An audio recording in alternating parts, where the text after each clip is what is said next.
Salam əziz qardaşlar, əziz izləyicilər, əziz qardaşlar. Sizlə danışan Qulu Beyləqanlıdır. Əziz qardaşlar.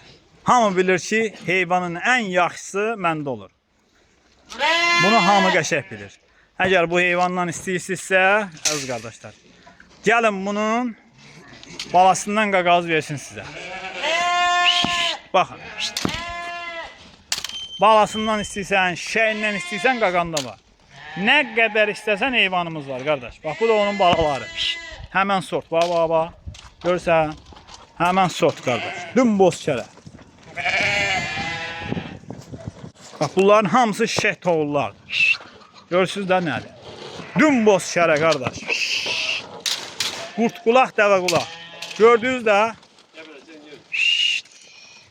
Bax, bu da əziz qardaşlar. 30 baş.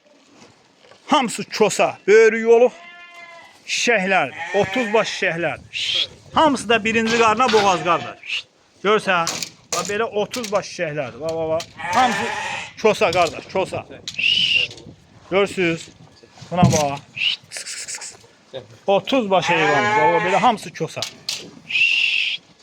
Eha. Bax qardaş. Kim istəsə qardaş, həmişə demişəm, yenə deyirəm. Adım da Qulu Beyləqanlı. Heyvanın ən yaxşısı məndə olur. Kim istəyirsə gəlsin aparsın.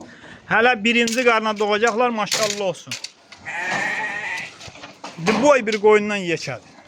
Yəni, söhbət elə belə, o, hamı bilir də hansı qoyundan deyirəm. Hələ bunlar şişək, daha birinci qarına doğacaq.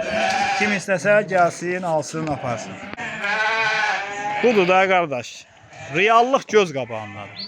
Almaq istəyən zəng edin. Hamısını göstərirəm də sizə qardaş.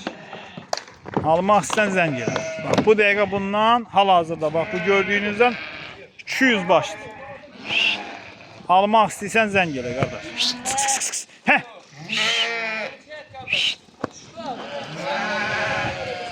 Deyirəm çoxdan ha 200 başdır. Qardaş deyir obsilərdə göstər. Deyirəm yaxşı. Narahat ol. Bax qardaş. Hamısı kosa, kosa. Qulaqlarına bax. Eha.